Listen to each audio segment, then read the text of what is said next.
Hello viewers, welcome to IT System Admin and Information Technology Learning Tutorial channel for you.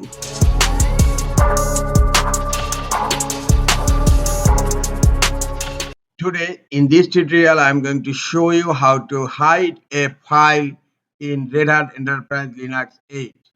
Sometimes it becomes very important for you, so don't forget to watch full video.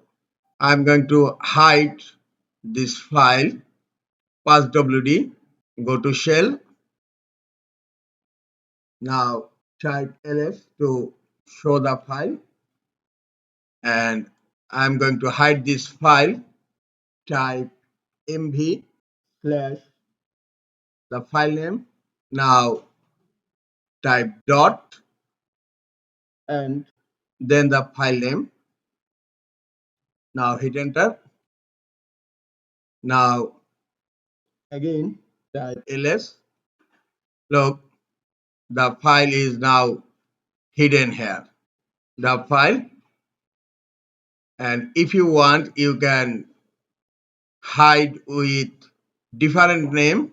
Now I'm going to hide this sales file with different name.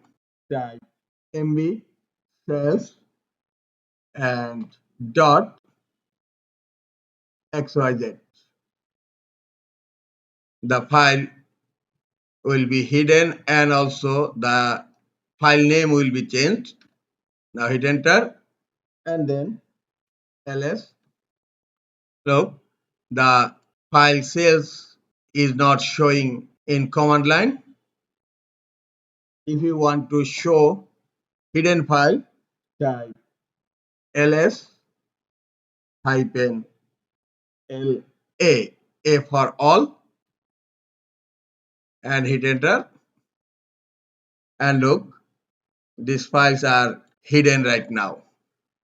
This is the easiest way to hide a file in Red Hat Enterprise Linux 8. This is all for today. Hope this tutorial is helpful for you. Keep watching for next tutorial. Thank you very much.